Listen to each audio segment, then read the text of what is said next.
want to offer a way of understanding how persecution creeps into a culture rather than crashes into a culture. We're looking at a kind of pattern of elements we might identify and map, and this can become the basis for an effective as opposed to an ineffective response.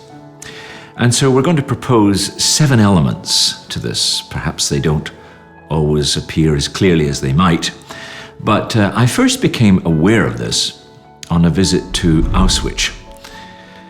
While smuggling Bibles into Poland in the early 1980s, I took a detour to spend a morning visiting Auschwitz-Birkenau concentration camp. It was a bitterly cold day, and my feet crunched snow, and I had to flail my arms to keep warm, something the inmates, of course, had been forbidden to do. And at that time, the Polish authorities had pretty much left the camp much as they found it. There was no slick presentation of the strategy, no shrill audiovisuals warning us of the dangers of Nazism. Just the huts, the ovens, and a room filled with steep piles of boots and spectacles, which made the horror more vivid. Only 3 visitors were at the site that day, and we gazed at these piles of boots and spectacles, trying vainly to get our minds around the fact that every boot, every pair of glasses represented a person who should have enjoyed a happy life, but were gone forever, their hopes dashed, their voices silenced.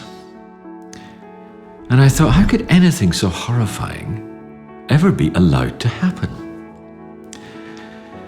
And at my elbow, there appeared a very old man, a rabbi apparently, and he seemed to read my mind, and he pulled up his sleeve to reveal a number that was stamped in blue ink. Ravensbrück, he said. And then he put his face close to my ear and he whispered, "You must understand this. You must understand this." And he gestured to the ovens. He said, "These crematoria were not built first with bricks, but with words." And he explained, it started with lies, quietly released into the culture as jokes, slogans, and arguments. And soon we Jews were depersonalized, dehumanized, seen as no better than animals. And you can do anything to animals. And as we said goodbye, he said, "We never saw it coming until it was too late." And that dear old rabbi reveals a crucial lesson. Persecution creeps. If many Jews of 1930s Germany never saw something as dreadful as the Holocaust coming, Christians very often don't see persecution coming until it is too late, even today.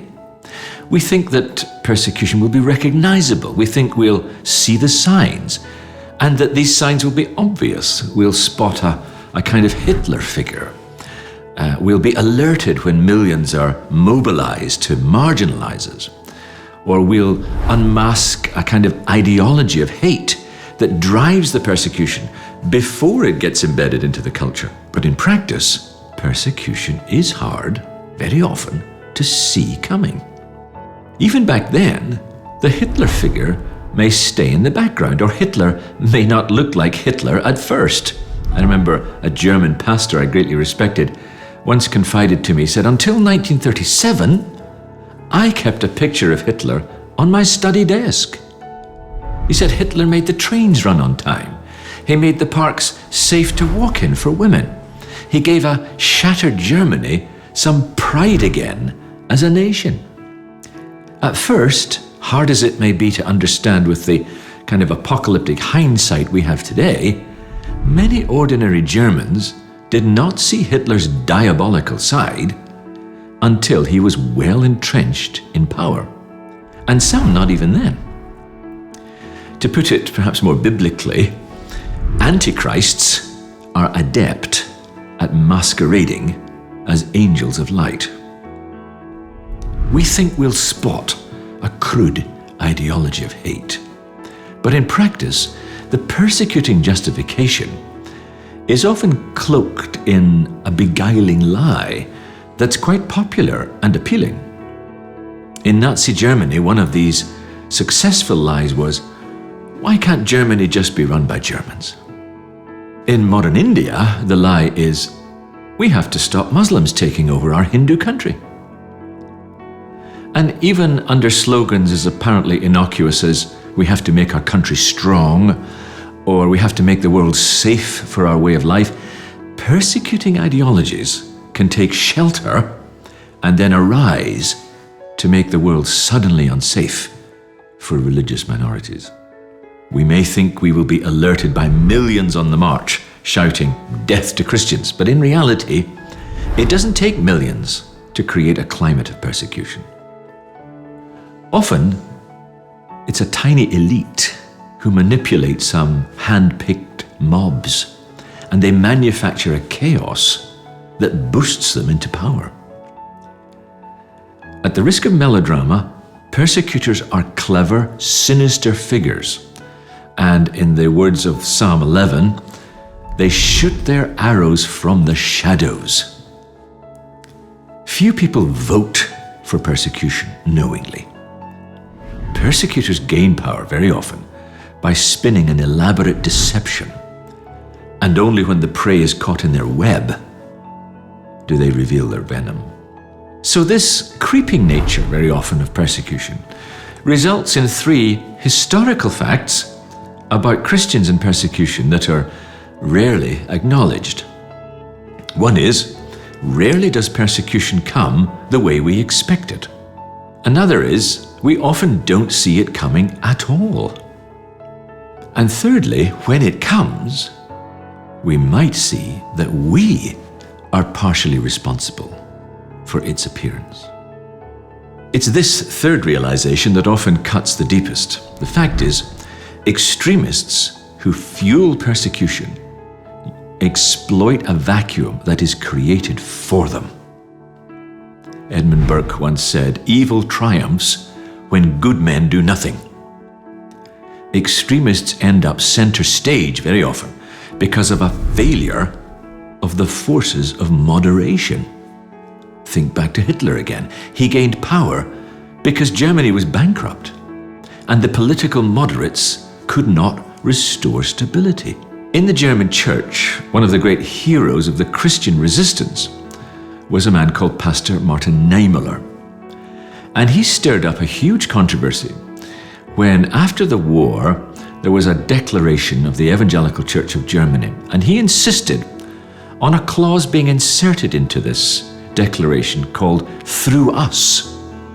The declaration read, "With great anguish we state, through us, inestimable suffering was inflicted on many peoples and lands." Now, many German Christians, even after the war, felt that Niemöller had betrayed the German people by taking some responsibility for the Nazi excesses. Through us?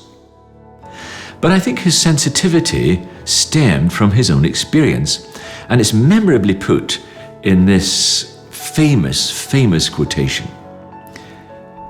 "First, they came for the socialists, and I did not speak out, because I was not a socialist.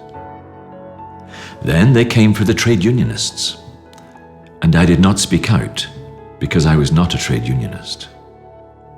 Then they came for the Jews, and I did not speak out, because I was not a Jew. Then they came for me, and there was no one left to speak for me." That's Martin Niemöller's famous quote. And so we're looking at how contemporary persecution gets going, how it often creeps into a culture before it bears its teeth. And we're going to argue that there's a 7-element recurring pattern that we need to look for. And we'll look at this pattern in a contemporary situation, India, in the 1990s and into the 21st century. which was suddenly and rather dramatically taken captive by Hindu extremists. And I hope from this we will learn to recognize and oppose the forces that bring persecution before they become irreversible.